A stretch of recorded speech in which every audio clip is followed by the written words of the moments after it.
Julius interview, take 1.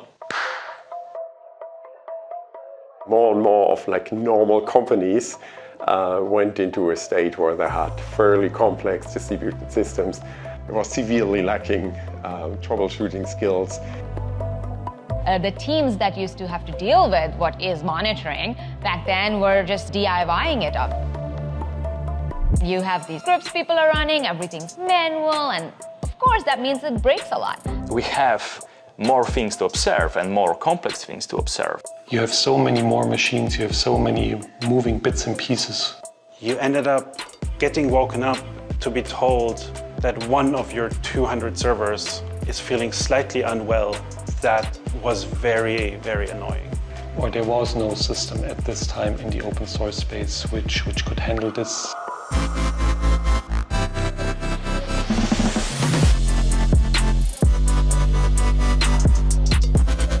Which was either too simple and not powerful enough, too powerful but not scalable or too complicated for cloud native. The world was at the brink of becoming very, very fragmented.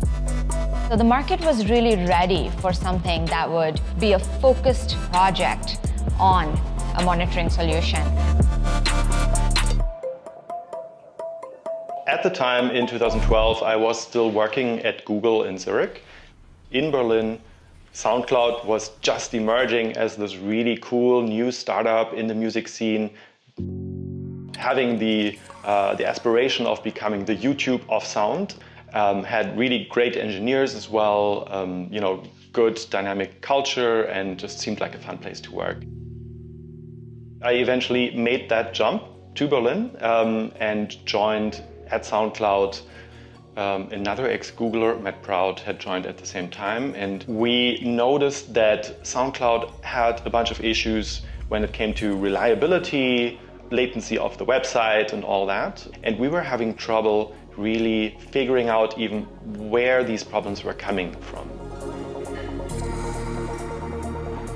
The monitoring at the time could not keep up with instances coming and going all the time. So we had hundreds of microservices and thousands of processes running on that cluster already, changing hosts, changing ports every day when developers rolled out a new revision. Even finding out if you're up or down, if you're on 100 servers, then there's always a server down. It's usually not bad because your distributed system is designed for that, but you have to find out that it is broken. And once you know that, now you have to find out what is broken.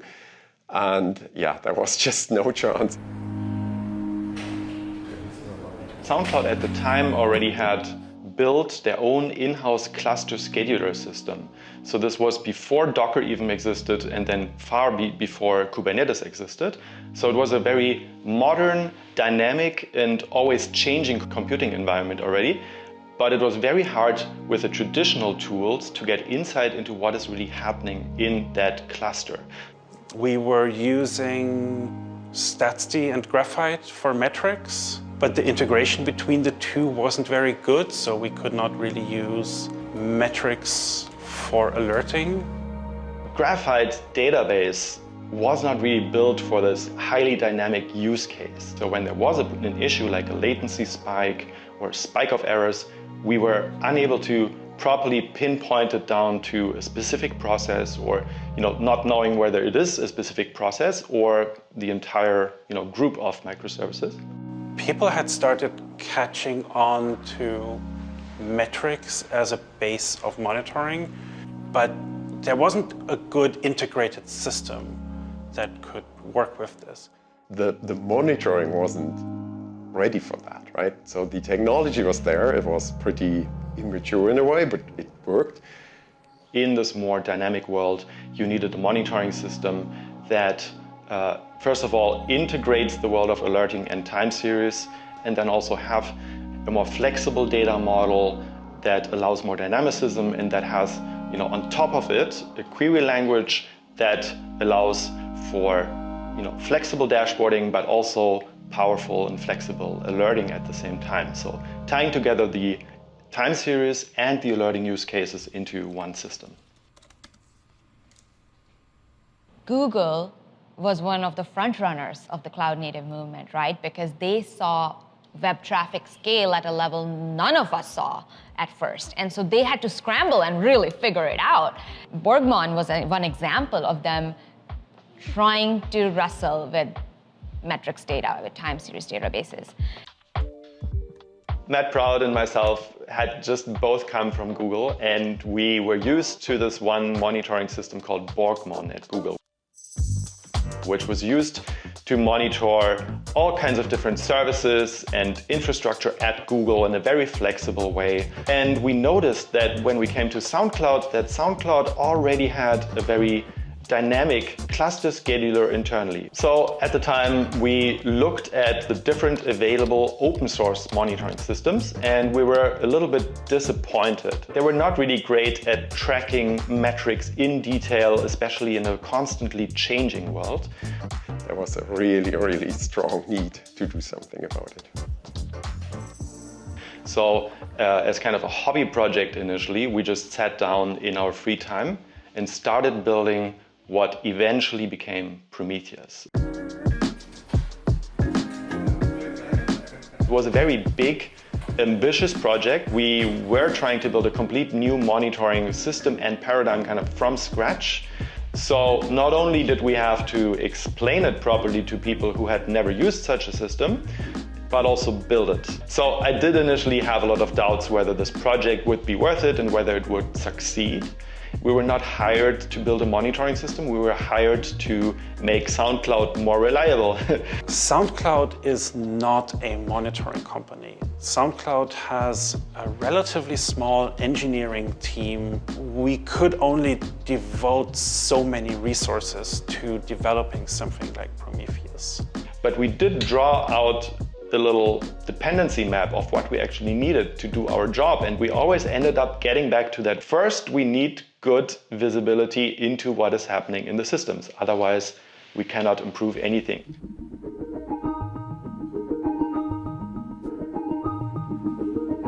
A year in, Matt decided to leave SoundCloud and go back to Google.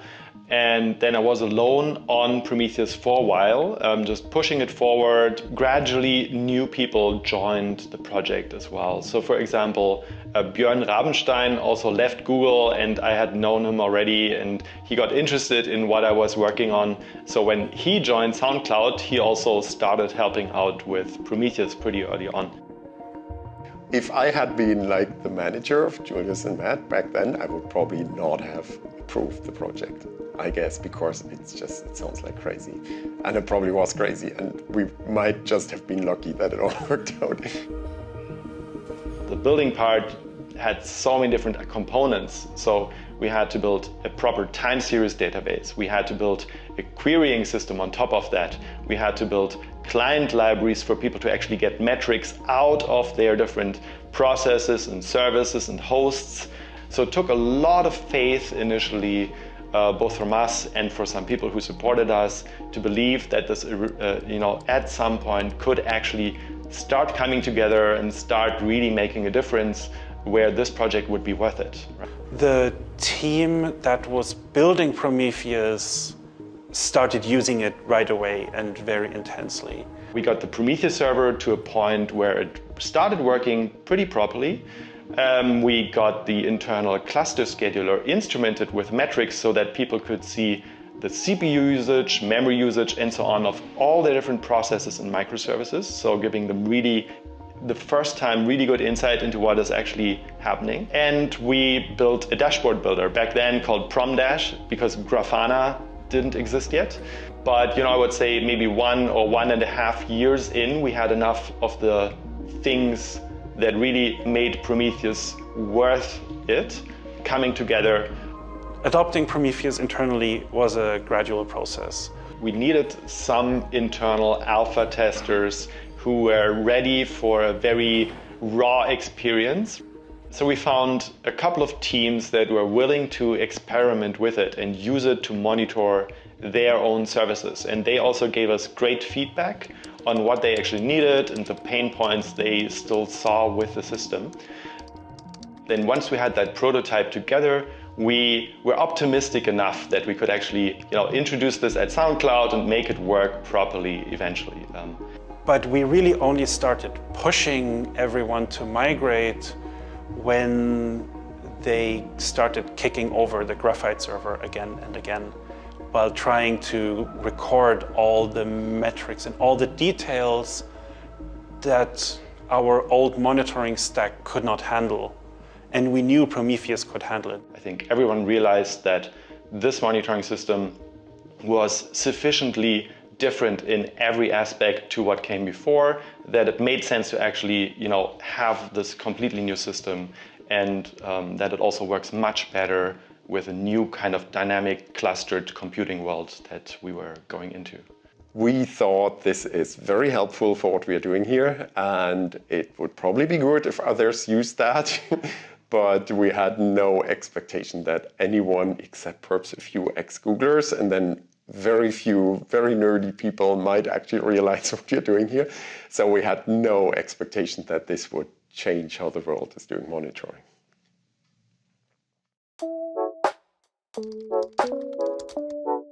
Before we went out there and publicly announced Prometheus, it was already open source. We already threw it on GitHub on day 0, put it under an open source license, and just made it available to the world. And there were a few people at a few companies who had already started contributing and had started using Prometheus in their own company in production. I, as personally, wanted to go more, into this open source community than just, finding the issue and complaining, right? We were really heavy users of Prometheus, so why not helping the project and jump in and really steer that into the more reliable future, right? I have personally seen that projects that emerge from end users tend to do really, really well. So when we finally published Prometheus to the world, we wrote a blog post from the Soundcloud side, but also from BoxEver, which was another company that was already using Prometheus outside of Soundcloud.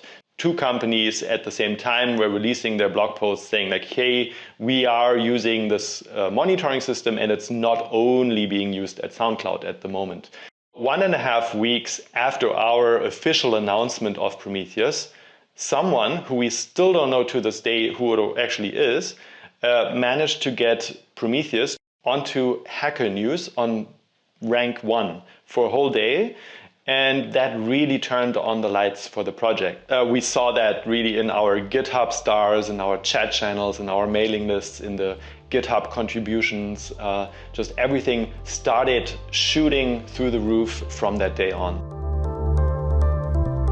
Yeah, I looked at Prometheus, I did a test run, and within literally hours I fell in love with this system. In came this really focused, really strong project, and it just swept the crowd away.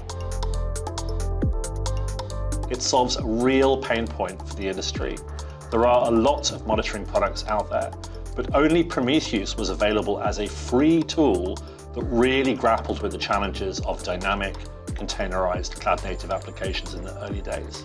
Prometheus made it much easier to add metrics to your project. It has a simple user interface, a single binary, and an ease of deployment.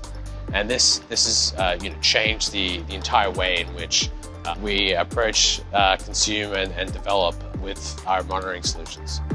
For the first time in my life, I was able to have monitoring data. I could actually do math on this data. People said, yeah, this really changed the way we monitor things and even the way we deploy our services. Yeah, the Prometheus exposition format is unique in a way because it is, first of all, human readable. So without relying on any monitoring backend, you can take a look at the output and read it. It's an introspection and troubleshooting tool of itself. Also, the pool model, it makes things much more reliable because suddenly those collections are telling you much more, and it provides additional context, additional information. Try an opposite. Ask those applications to push data to your monitoring solution. Now things are very, very tricky. You have to think about buffering, rate limiting, service discovery, and lots of complex stuff that ideally you don't need to worry about. It gave people a different level of flexibility. And I think monitoring and troubleshooting is in a better place because of the Prometheus exposition format.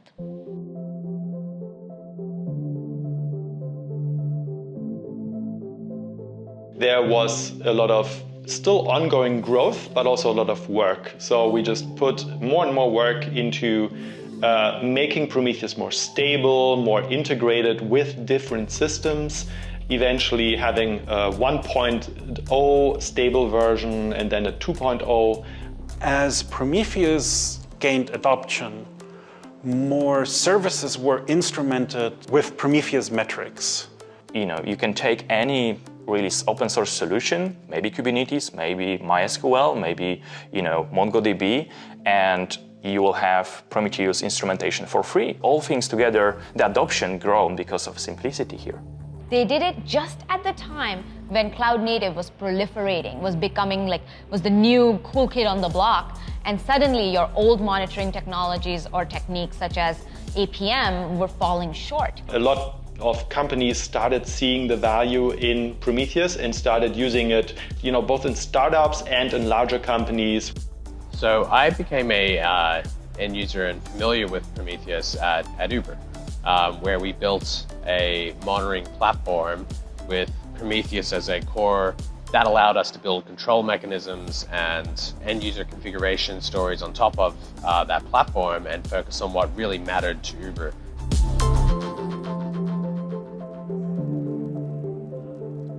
So one weird thing was when the Kubernetes folks noticed us.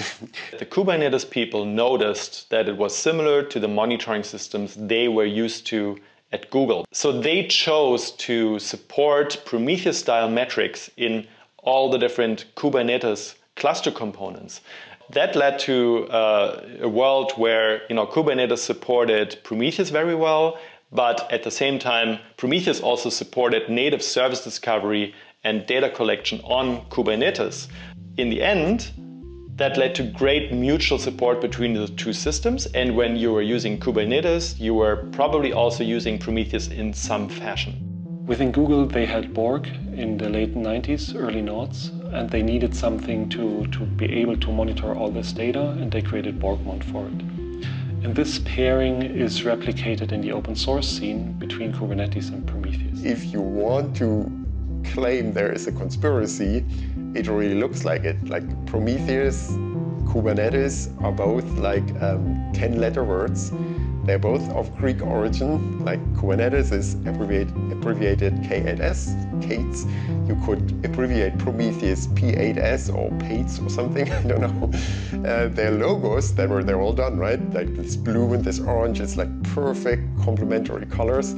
It really looked like these systems were designed for each other. And Matthias sometimes calls it like twins separated at birth.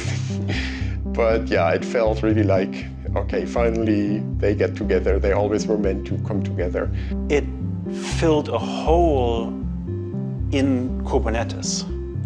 It filled it in a way that was very familiar to a lot of people, both in the Kubernetes project, but also to a lot of people in the industry who had used this model before. I strongly believe that without Kubernetes, Prometheus wouldn't be as large, and vice versa, because without Prometheus, Kubernetes, you wouldn't be able to observe all the stuff which is going on within Kubernetes or through Kubernetes. So Prometheus came in because observability monitoring becomes that much more important when your systems are loosely coupled. Teams are working on small pieces without talking to other teams. So you really need observability at that time. So hence, Prometheus was a great fit, and today it is one of the pillars of cloud native.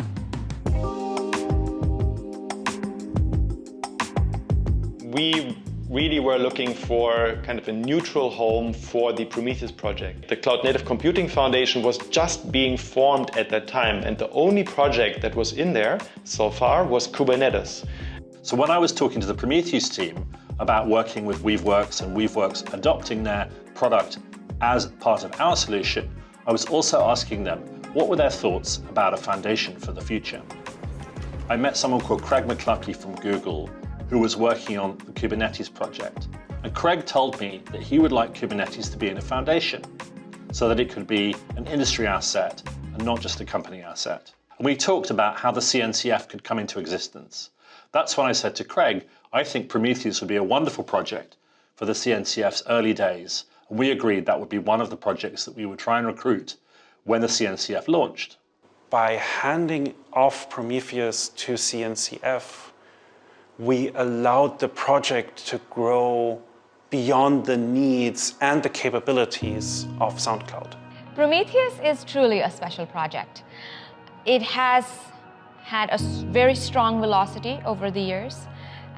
They joined CNCF in 2016. And actually, I remember being in the observability space. I was working on distributed tracing. We saw Prometheus join CNCF, and we're like, wow, okay, we should try to join in too. So it was really like a stage setter. The idea was to continue with Prometheus autonomy and its own roadmap, but support it with a more broad umbrella provided by the CNCF community, marketing, and other support. We are grateful to have this project with such talented technologists in it, with so much usage across the world to be part of our ecosystem. People now saw that the project was really independent, had a proper governance. It was associated with the other projects in that foundation, right? Kubernetes especially. The CNCF also just helped us in a lot of different ways, supporting our events like PromCon or Prometheus Days, but then also helping us with PR, helping us with cloud infrastructure funding, and just giving us advice along the way. As an open source project, Prometheus has welcomed all kinds of folks to come and enhance it. And that, I think, brings more people, more ideas, and therefore a higher quality product. Prometheus really defined a standard set of ways of collecting and consuming telemetry data with metrics and monitoring. And that meant that people could build on top of it and focus on their core monitoring problems. All the time, people talk about standards. Standards are used in two different ways. Sometimes people mean standards like TCP, where everybody uses the same way to connect up a network.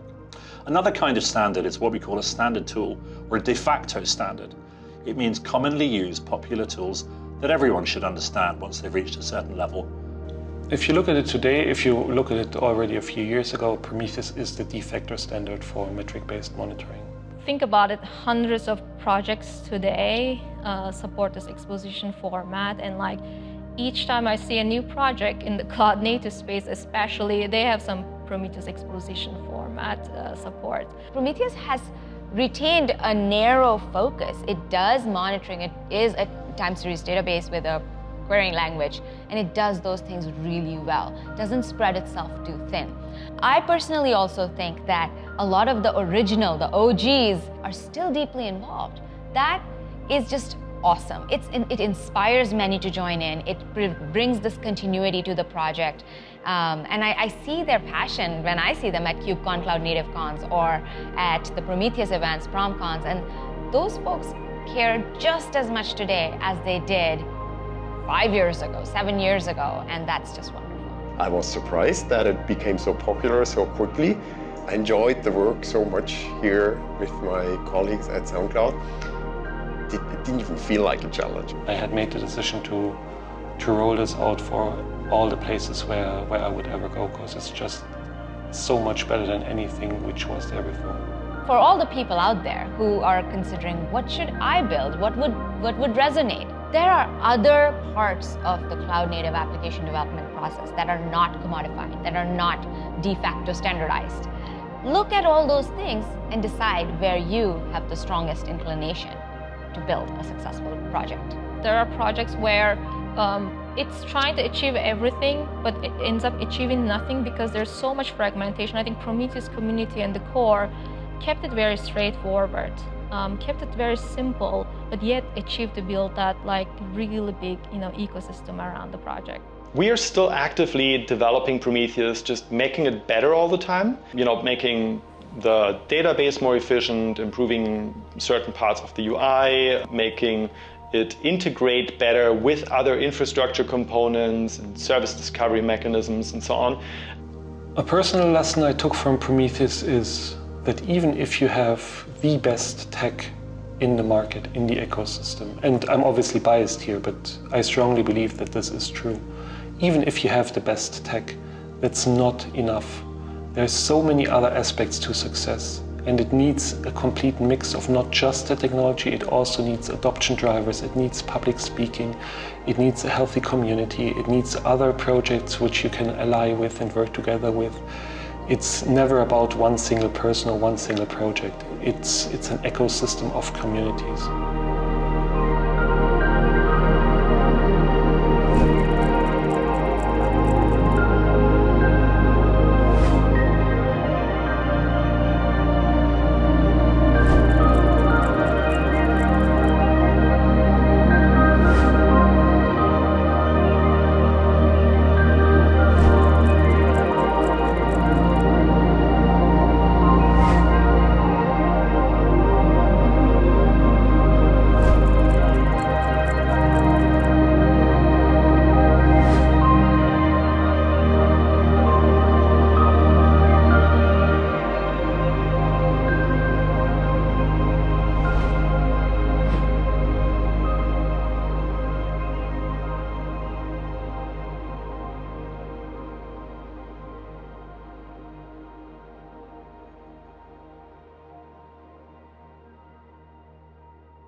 Thousands of developers find jobs across Europe using Honeypot. If you're up for a new challenge in one of these European cities, sign up at honeypot.io. If you want to see more tech documentaries, then subscribe so you don't miss the next one.